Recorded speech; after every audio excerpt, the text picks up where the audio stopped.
You are on the White Dudes for Harris Zoom call that we've been pushing out.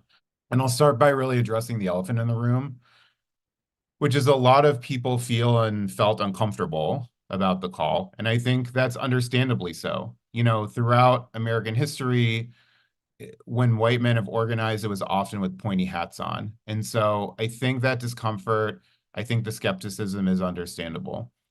The reason that we are doing this is because we've just, the left that has been ceding white men to the MAGA right for way, way too long. Maurice, kick it off. Thank you, thank you, thank you so much, Ross, and good evening. I want to address the obvious. I'm not sure if you noticed, but I am not a white man. Yet, here I am opening up the White Dudes for Kamala call, and stranger things have happened. And here's the thing: white nationalists in MAGA, they want to speak for you specifically as white men. And I get it as part of the vast majority of white men that are not a part of that extremist movement that has turned into a cult. You're focusing on your life. You're doing good in your personal life and doing no harm out in the world, and that could feel like enough. But in these times, silently disagreeing is not enough. And I'm not saying you have to agree with 100% of her policy positions, but you can still engage, be curious, and ask questions in the spirit of solidarity as you are in motion with all of us who are seeking a better democracy. And not just solidarity for her, but solidarity for all the people who stand to lose if MAGA wins, and all the people who, with you, can build a fairer, more compassionate, more prosperous, more democratic country and world if VP Harris wins.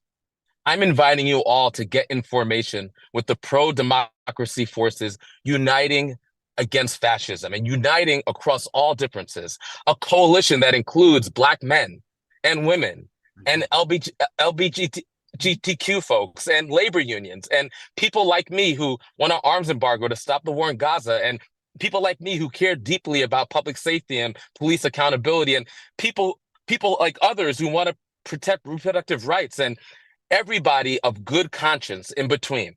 There's so many people, so many issues, so many identities coming together like never before. On the other side is right-wing authoritarianism. It's when you remain silent, they win. One day, we all will be asked what we did to stop this MAGA movement. What will your answer be? I know what mine will be. Donate now. Join the thousands of men on this call, the millions of people in this country who are already in formation, and the billions around the world who are fighting their own version of MAGA. Do it now. So a friend sent me this email today with your hat on there. And I said, oh, I got to have one of those. I qualify, man. I'm white, I'm a dude, and I'm for Harris. Kamala is just so certainly our girl. I can see her being president. I'm so excited. A woman president, man. How exciting. Women's freedom is exhibit A after Donald Trump demolished the right to choose. But of course, men are also more free in a country where we have a president who stands up for things like access to abortion care. Men are more free when the leader of the free world and the leader of this country supports access to birth control. What a variety of whiteness we have here. We got the dude, we got Pete. It's like a rainbow of beige. I think yeah, we're really trying to stay out of the Handmaid's Tale. Okay, this is going to be our Republican candidate. A felon, an adjudicated rapist. Let alone with the tan and the hair, it would have been seen, as condescending. Um, uh, I guess the new talking point is they're weirdos. Yeah, they want to spy on us. When we talk to our doctors, they're banning our books. They're spewing this hatred, this division. And I think all of us are here to say, enough.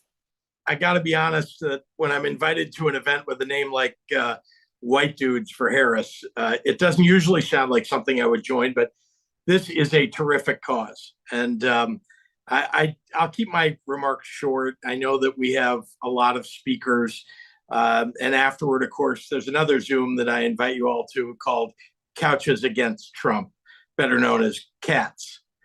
Let's be clear about who Donald Trump and J.D. Vance are.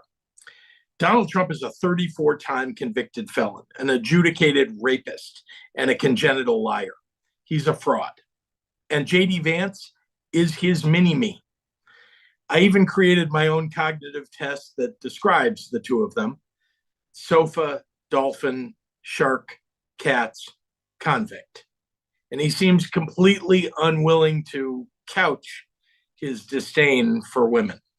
These next 99 days aren't going to be fun for Donald Trump because there's nothing that scares him more than facing off against a smart, accomplished woman who will call him out on his bullshit.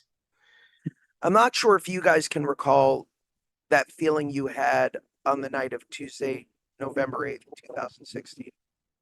I stood over my kid's bed and I wept. I wept because I felt like I let them down. And that feeling of dread and that feeling of fear and that feeling of shame is not something I'm ever willing or able to allow myself to feel again, which is why right now I am begging all of you to smash that donate button. How often in 100 days do you get to do something that's going to impact generations to come? And how often in the world do you make that bastard wake up afterwards and know that a black woman kicked his ass and sent him on the road? And you know that's something that guy's going to have to live with for the rest of his life. And for one thing, don't ever shy away from our progressive values.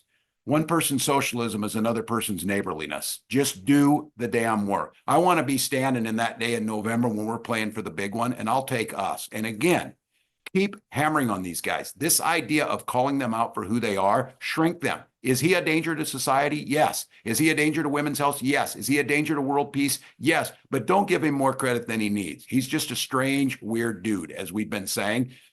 I am voting for a fighter, someone who has been fighting for the little people since she was a little person. I mean, this is no joke. Did you know that when she was 13, the apartment building that she lived in wouldn't let kids play on the lawn? Now, most kids would just go inside and do something else, but not Kamala. She staged a protest and got the apartment complex to reverse its decision. Right? Kamala has led the fight for voting rights. She has been a staunch supporter of LGBTQ plus rights and has spoken out against discriminatory laws like Florida's Don't Say Gay bill. She's also the first vice president who's ever visited a Planned Parenthood. No VP or president has ever done that. You've got J.D. Vance, who basically does a photo op. He's never lifted his finger once for working men and women in this country. And he was asked in particular about rape. Then what did he think? If a woman was raped, was she raped? And she had to carry that baby, what did he think about it? Well, this was the word he used. He said, well, rape is inconvenient. Well, guys, on this call, rape is not inconvenient. It is absolutely catastrophic. To me, that should disqualify J.D. Vance. It should disqualify Trump, who led to the overturn of Roe v. Wade. And as men, we need to come together and understand that this is an attack against the people we love so much, the women who are in our lives. And the other side, they try and take everything that's good about us and demean it. Kamala Harris smiles. She laughs. She dances. She has joy. She's alive. And they try and ridicule her for that. And they try and undermine us for that. This is a serious person who can prosecute a tough case against people when she's in the Senate. Those are some of the most exciting moments during that awful time, was watching this senator take them to task. Kavanaugh and some of those other people that I watched her fully prepared for her moments. So exquisite with her use of language. Such seriousness of purpose that she has. Full package. Thanks, dudes. And a special shout out to Jeff Bridges. As you can tell, I'm a fan of The Big Lebowski here. And Jeff, I thought your comments really tied the whole conversation together. And you know, I'm going to call this white dudes for America. And therefore, they are white dudes for Kamala. You can contribute by going to whitedudesforharris.com. They always say this is the most important election of our lifetime. I've heard that, since I first voted in the 70s, but never has it been more true. They're so forthcoming with what they want to do. Get rid of the Department of Education completely. They're going to try and remake what we know as democracy into an autocracy. It's no surprise that he idolizes Viktor Orban and the dictators of the world. That's what he yearns to be. Again, he said it out loud that he wants to be a dictator from day one. So never has it been more important for us to stand up to his mental illness and vote for Kamala in 2024. So talk to your friends, find out if they're registered. I consider myself a man, and I think my job is to provide and protect, and the way that manifests in this age is to ensure that Vice President Harris is in the White House. Nobody has been stronger on Israel than Biden and Harris, and all this tough macho talk about the notion that finish the job. Well, guess what? In addition to winning this war, which we will, we need an enduring, lasting peace. And who do you trust to figure out the nuance and the diplomacy of a lasting peace in the Middle East? Secretary Blinken, Secretary Austin, and President Harris. One of my heroes is on this call, and I'm asking this hero to turn on his mic and say the following in exchange for $50,000, and that is the following. I'm Luke Skywalker. I'm here to rescue you. I'm waiting, Mark. I'm waiting. Can someone unmute Mark?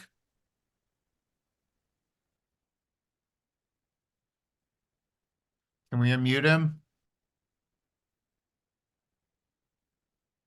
There we go.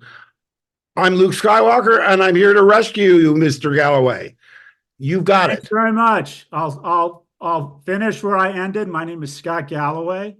I teach at NYU. I am a man. We protect and we provide.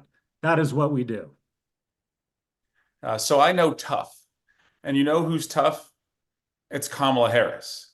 And so she's tough. She's real. She's ready. She's smart. And something that we're all starting to really see that I really like is that she's fun. And she's a person who can be serious without taking herself too seriously. If there's anything that us white dudes like to do, it's to have a good hot take.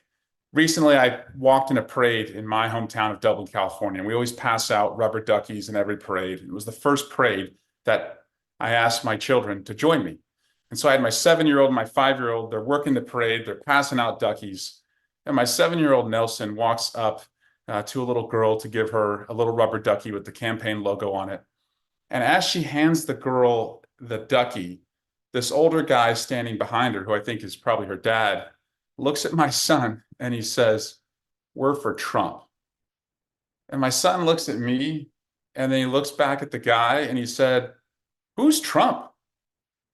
And I think that is what is really right in front of us. We have a chance to make sure that our kids never, ever know or live through the worst policies of Donald Trump. For the rest of us, sure, we won't be able to forget what he's done, but we can really save our children. But I also want you to know that we can talk less and less about Donald Trump. We've had MAGA idiots and violence for so long now. You may think that that's going to be with us forever. We're wrong. It won't be. He's had an evil charisma and a 14-year-long political ad in the television show that he ran. But I promise you, if we beat Trump in November, we will finally have extinguished this MAGA madness forever. Because you can't just be an asshole and ride to be the GOP nominee. If you don't believe me, just ask Ron DeSantis. This is it. Democracy's on the ballot. I truly believe that. I've been saying it for a long time, and people are like, oh, you're a fatalist. I'm not. I believe it. Democracy's on the ballot because, like everyone said earlier, it's the white dudes who let us down in 2016. It's the white dudes who typically let us down there. It's up to us, man. We got to get out there and we got to talk to our brothers and we got to get the message out. I met Kamala Harris over 15 years ago at dinner. And I just remember once I shook her hand, I told her, I feel like I just met the future president of the United States. And I cannot believe we are here today. I'm not saying I'm psychic, but I might be a little psychic. Also, it has been 99 years that the largest collection of white men in America, the record has been held for the last 99 years by the Ku Klux Klan. 30,000 of them descended in 1925 on Washington, D.C. And it is a truly wonderful thing for us to be unseating the Klan with our group here tonight. We are, it sounds like more than 5 times that number of people have showed up. When I first saw the white dudes for Harris byline, I thought, oh, that's a little cringy. And I realized my own bias, which is we hear about white men congregating and we think of tiki torches and AR-15s and the Klan. And I think it's a really beautiful opportunity for us to take back that identity from those bands of bigots and misogynists, because they don't define who we are. When you make the contrast between Donald Trump and Kamala Harris and clearly show the people that you're in conversation with that it is really a question of good versus evil, that it's a question of preserving our democracy or descending into autocracy, it becomes so much easier to persuade people. Probably most of you who are on this call have already donated, but really reflect, can you afford to donate any more? Because it will be the best investment that you can possibly make. An investment in the Harris presidency is the best investment you could possibly make, and the return on those dollars will be innumerable. I'm not going to talk about how weird J.D. Vance and Donald Trump are and how they are a threat to democracy. You are here because you know that.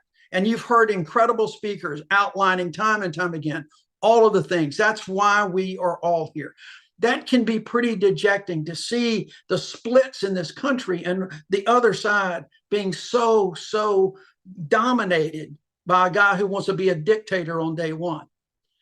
And so now, all of a sudden, with one of the most selfless acts of courage, political courage, that we have seen surely in my lifetime, and I'm probably older than most of you on here, but certainly in my lifetime, probably in generations, one of the most selfless acts of courage, we've seen Joe Biden step aside. And all of a sudden, the excitement was there. People all of a sudden saw Kamala Harris in a different light. They saw her as the leader that we know she is. They saw her as a leader for the future. They saw her as the hope for the future. That's what this is about. All of this is about the hope for the future, saving democracy. We all know it's on the ballot this November. In my election, the Black women who are the base of the Democratic Party were credited with getting me over the top. I won just by 20,000 votes or so out of 1.2 million. And it was this incredible surge of support from the Black women. Well, let me tell you something, guys. They're back. Something that I've heard a lot as a white man in Hollywood is that I didn't get such and such an opportunity because they couldn't hire a white man. That's something that you hear now. quite often. And when I'm told that, I tell the person, first of all, who told me that to fuck off, because that's racist and it's a lie when they tell you that. It's designed to divide people. Y'all, there's still time to get your dude hats, but definitely not the pointy ones. I'm here because I'm a dude. I'm clearly very white. I'm representing the pasty white contingency of the delegation. And I'm voting for Vice President Harris because she is the candidate that stands for justice, for freedom, and the future. She's the embodiment of the backbone of the progressive movement. She's a woman. More specifically, she's a Black woman. And Black women have been showing up to elect progressive white dudes for generations. And it's time we show up for them. You volunteering as a white dude over the next 99 days will be so powerful. And I just have a little tip for everybody. If you have that family member, a lot of us white dudes do, who are having trouble saying our candidate's name and might in the future have trouble saying their name, I have a tutorial. It's really easy. You have to say it very slowly. Her name is pronounced Madam President.